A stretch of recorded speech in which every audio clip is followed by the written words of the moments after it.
নমস্কার বন্ধুরা, হরে কৃষ্ণ, রাধে রাধে। মধুকৃষ্ণা ত্রয়োদশী বা মহাবারণী স্নান 2026 এই বছর কবে পালিত হচ্ছে আসুন আজ জেনে নেব এই ভিডিওর মাধ্যমে।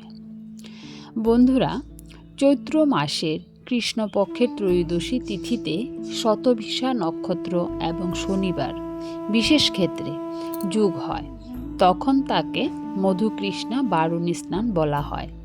এটি মহাপুণ্যদায়ী তিথি, যেখানে স্নান করলে 100 সূর্যগ্রহণের সমান পুণ্য লাভ হয় এবং শত জন্ম জন্মান্তরের পাপ থেকে মুক্তি পাওয়া যায় বলে বিশ্বাস করা হয়।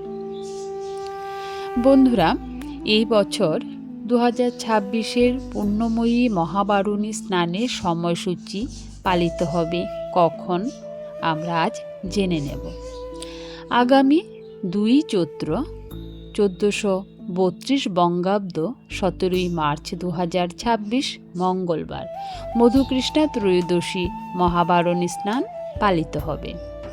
ত্রয়োদশী তিথি আরম্ভ হবে 1 চৈত্র 1432 বঙ্গাব্দ 16 মার্চ 2026 সোমবার সকাল 7:58 গতে। ত্রয়োদশী তিথি থাকবে 2 চৈত্র 1432 বঙ্গাব্দ 17 মার্চ 2026 মঙ্গলবার সকাল 8:07 পর্যন্ত। শতভিষা নক্ষত্র থাকবে শেষ রাত্রি 5:43 পর্যন্ত। সিদ্ধিযোগ সকাল 7:34 পর্যন্ত। ব্রহ্ম মুহূর্ত হতে সকাল 8:07 পর্যন্ত বারণী স্নানের শুভ মুহূর্ত। বারণী স্নান মাহাত্ম্য ও গুরুত্ব সম্বন্ধে একটু জেনে নেব। বারণী স্নানকে গঙ্গা স্নানের সমতুল্য মনে করা হয়। কথায় আছে, এই তিথিতে গঙ্গা দেবী বারুণী নামে পরিচিত হয়ে নদীর জলে অবতীর্ণ হন। মহাবারুণী ও মহাবারুণী সম্পর্কে আমরা জানব। বারুণী তিথিতে শনিবার হলে তাকে মহাবারুণী বলা হয়। এছাড়া শতভিষা নক্ষত্রের বিশেষ সংযোগে স্নান করলে পাপের বিনাশ হয় এবং মোক্ষ লাভ করা যায়। কপিল মুনি এই স্নানের সূচনা করেছিলেন। পুণ্যার্থীরা এই তিথিতে করতোয়া বা অন্য পবিত্র নদী, সমুদ্র তীরে স্নান করেন। এই উৎসব সাধারণত দোল পূর্ণিমার 12 দিন পর থেকে অনুষ্ঠিত হয়। বন্ধুরা, বিশেষ তিথিতে গঙ্গা স্নানের মাহাত্ম্য কী?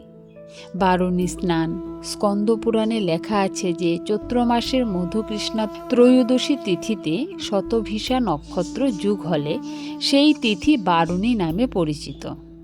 এই তিথিতে স্নান করলে বহু শত সূর্যগ্রহণের জন্য গঙ্গা স্নানের যে ফল, সেই ফল লাভ করা যায়। হিমালয় কন্যা গঙ্গার অপর নাম বারুণী। বারুণী স্নান এখানে গঙ্গা স্নানেরই প্রতিরূপ। প্রতি চৈত্র মাসের শতভিষা নক্ষত্রযুক্ত মধুকৃষ্ণা ত্রয়োদশীতে এই স্নান অনুষ্ঠিত হয়। শাস্ত্রমতে কোনো বছর যদি ওই দিনটি শনিবার হয়, তবে ওই বারুণী স্নান অসাধারণত্ব লাভ করে মহাবারুণী স্নান রূপ লাভ করে। এই স্থানটি বস্তুত সনাতনীদের একটি পুণ্যস্থান উৎসব। বন্ধুরা, জীবজগতের পঙ্খের মধ্যে পথ চলতে গিয়ে পাপাচারে পূর্ণ ক্লেদাক্ত মনুষ্যকুল এই পুণ্যস্নানের মাধ্যমে পাপ মুক্ত হয়।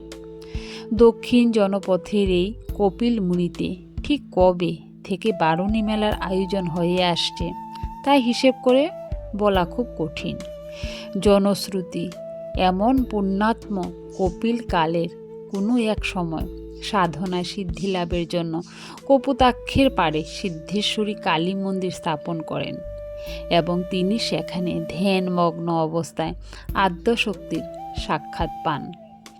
গভীর ধ্যানের দ্বারা তিনি সেখানে গঙ্গাকে কপোতাক্ষের সঙ্গমে একত্রিত করেন। সময়টি ছিল চৈত্র মাসের শতভিষা নক্ষত্রযুক্ত মধুকৃষ্ণা ত্রয়োদশী, আর এখানেই তৈরি করেছিলেন বারুণী স্নানঘাট। শাস্ত্রমতে ওই দিন সাত্ত্বিক আহার করা ভালো এবং কিছু খাবার এড়িয়ে চলা উচিত, যেমন মাছ, মাংস, ডিম, পেঁয়াজ, রসুন, মূল জাতীয় সবজি যেমন মূলা, আলু ইত্যাদি, বিভিন্ন শাক, লাউ বা লাউ জাতীয় সবজি, তাছাড়া নেশা জাতীয় সামগ্রী সেদিন খাওয়া বারণ। ওই দিন সাধারণত কি খেতে হবে? সাধারণত ফল, দুধ, নিরামিষ ভাত, খিচুড়ি বা সাত্ত্বিক খাবার। ওই দিন কি করা ভালো নয়? ওই দিন ঝগড়া বা রাগ করা, কাউকে অপমান করা, মিথ্যে কথা বলা, খারাপ কাজ বা নেশা করা, অশুদ্ধ চিন্তা বা আচরণ করা একদমই সেগুলি করা যাবে না, সেগুলিকে নিষেধ করা হচ্ছে। শুভ কাজ করতে গেলে এভাবেই আমাদেরকে থাকতে হয়, মনকে সংযত করে রাখতে হয়। কারোর উপর রাগ অভিমান করলে তখন হয় না। বন্ধুরা, এখন বলবো একটা বাস্তু টিপস। ভোরে উঠে ঘর পরিষ্কার করা, ঘরে প্রদীপ জ্বালানো, গঙ্গা জল ছিটিয়ে ঘর পবিত্র করা, তুলসী গাছে জল দেওয়া, ভগবানের নাম জপ করা, এইভাবে দিনটি পালিত করবেন। বন্ধুরা, যদি পারেন ওই দিনে দান করুন, গরিব মানুষকে খাবার দিন, এতে পুণ্য অনেক বৃদ্ধি পায়। বিশেষ করে ভক্তরা ওই দিন শিব ও কৃষ্ণের নাম স্মরণ করবেন।